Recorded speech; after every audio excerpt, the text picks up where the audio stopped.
to 1। अब देखिए इस वाली कहानी का आज एंड आ गया है। पार्ट 5, अच्छा पार्ट 5 तो हो चुका था, ये हमारा पार्ट 6 है, फिनाले भी है। तो क्या क्या हुआ है अभी तक? परिवार को समझ नहीं आ रहा था कि गीता के साथ क्या हो रहा है। The family couldn't understand what was happening to Gita. Inspector Gopal ने कहा कि यह श्राप का असर हो सकता है, मतलब हो सकता है कि गीता ने चोरी की हो, तो इस वजह से गीता को ही ये श्राप परेशान कर रहा होगा। Inspector Gopal said that it could be the effect of the curse। साधुओं ने दावा किया कि उन्होंने चंद्रकांत मणि को छुआ भी नहीं था। The monks claimed that they hadn't even touched Chandrakant मणि। अब आखिरी पार्ट है आज का, आइए करते हैं इसकी शुरुआत। जांच आगे बढ़ने के बाद रामलाल ने एक बड़ा खुलासा किया।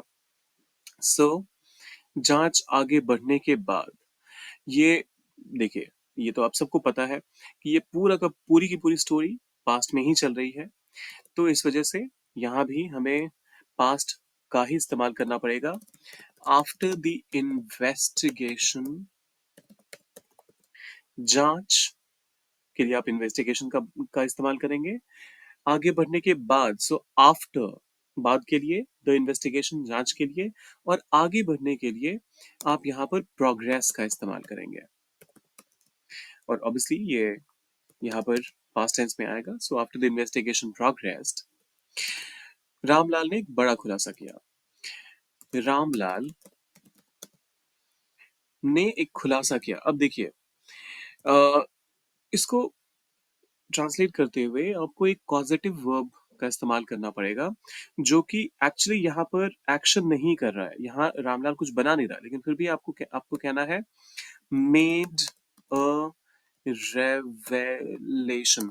सो मेड अ रेवलेशन, खुलासा के लिए आप रेवलेशन वर्ड का इस्तेमाल करते हैं। रिवील वर्ब होता है, लेकिन जब आप अनरेवल कहते हैं, किसी पर्दा उठाना, तो उस केस में आप अनरेवल कहते हैं।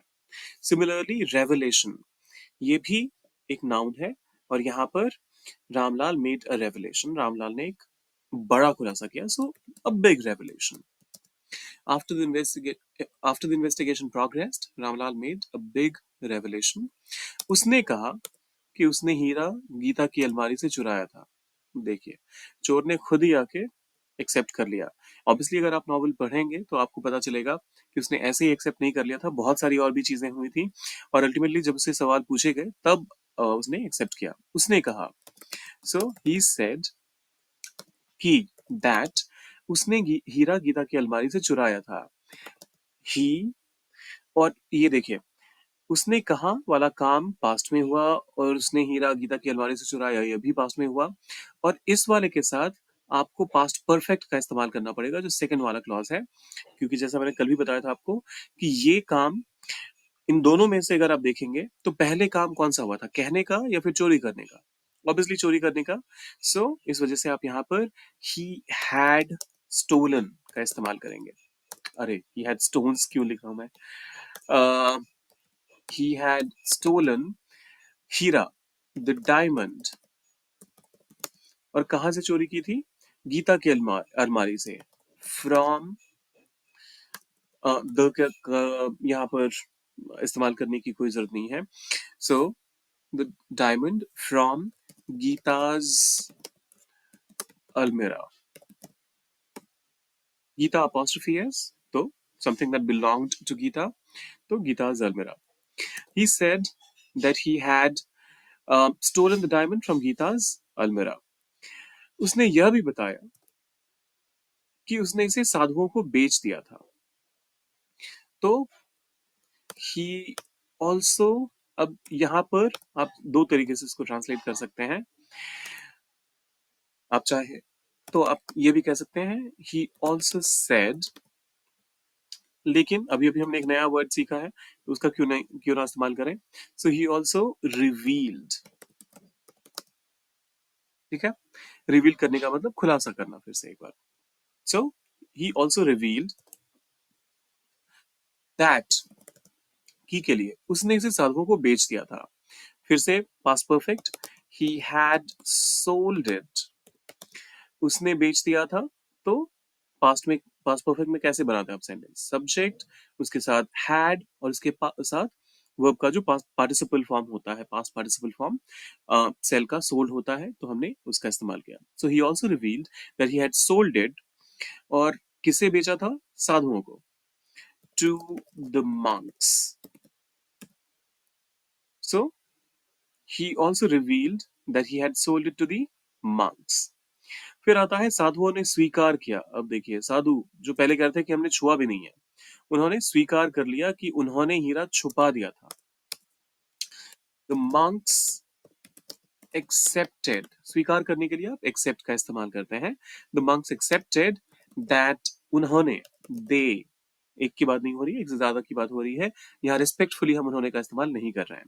So they, और उसके बाद छुपाने के लिए आप हाइड का इस्तेमाल करते हैं। लेकिन जब आप पास्ट परफेक्ट में आते हैं, ये सारे सेंटेंसेस अभी तक जितने भी हैं वो पास्ट परफेक्ट में चल रहे हैं। So the monks accepted that they had, और छुपाने के लिए जैसे मैंने कहा हाइड का इस्तेमाल करते हैं, तो हाइड तो प्रेजेंट में हो गया, हिड पास्ट में, और past participle form which is the third form, उसमें आप हिडन का इस्तेमाल करते हैं। सो दे हैड हिडन, क्या छुपा दिया था? The diamond. बस हो तो गया। साधु ने स्वीकार किया कि उन्होंने हीरा छुपा दिया था। The monks accepted that they had hidden the diamond. Police ने हीरा बरामद किया और गीता की हालत में सुधार हुआ। पुलिस के लिए आप ऑब्वियसली ये इंग्लिश का ही वर्ड है, तो आप कहेंगे द पुलिस। बरामद करने के लिए आप रिकवर का इस्तेमाल करते हैं। रिकवर्ड, क्या रिकवर किया? द डायमंड, हीरा, और गीता की हालत में सुधार हुआ। एंड गीताज, अच्छा, गीताज कंडीशन, गीता की हालत में सुधार हुआ, improved. So the police recovered the diamond and Geeta's condition improved. अब ये ध्यान देने वाली चीज यहाँ पर आप लोगों के लिए क्या है? फैन बॉयज रूल फिर से आ गया यहाँ पर। The police recovered the diamond and Geeta's condition improved. तो ऐसे में जब कभी भी फैन बॉयज, जैसा मैंने पिछली बार भी बताया था आपको कि फैन बॉयज कंजंक्शन जहां पर भी आ जाएंगे, उनके ठीक पहले आपको कामा कामा लगाना है, स्पेशली जब वो कंजंक्शन के तौर पे इस्तेमाल किए जा रहे हों। तो अगर दो सब्जेक्ट्स को जोड़ रहे हैं तब नहीं, लेकिन जब दो स्टेटमेंट्स को जोड़ रहे हैं तो फिर वैसे केस में कॉमा आना मैंडेटरी है, अदरवाइज पंक्चुएशन एरर हो जाएगा आपके सेंटेंस में। तो ये रहा हमारा final statement. The police recovered the diamond and गीता's कंडीशन इम्प्रूव्ड। फिर आता है गीता की सेहत धीरे धीरे पूरी तरह से ठीक हो गई। तो इसके लिए आपको कैसे करना है ट्रांसलेट, आइए वो देखते हैं। गीता की सेहत, सो गीता's हेल्थ, धीरे धीरे के लिए आप कहेंगे ग्रेजुअली। ग्रेजुअली एक एडवर्ब है और इसका मतलब होता है कोई भी चीज धीरे धीरे जब होती है उसके लिए आप ग्रेजुअली का इस्तेमाल करते हैं। सो गीता's हेल्थ ग्रेजुअली, गीता की सेहत धीरे धीरे पूरी तरह ठीक हो गई। Became completely fine. ये हो गया एक तरीका। आप चाहें तो ये भी कह सकते हैं ग्रेजुअली गीता रिकवर्ड कंप्लीटली, वो भी चलेगा। दो दो एडवर्ब्स आ जाएंगे तो वो बार बार, छोटा सा एक सेंटेंस होगा उसमें दो बार एडवर्ब, वो भी ली वाले, तो थोड़ा सा अटपटा लग सकता है सुनने में, ग्रामेटिकली इनकरेक्ट नहीं है वैसे। इंस्पेक्टर गोपाल ने साधु और रामलाल को गिरफ्तार कर लिया। तो इंस्पेक्टर गोपाल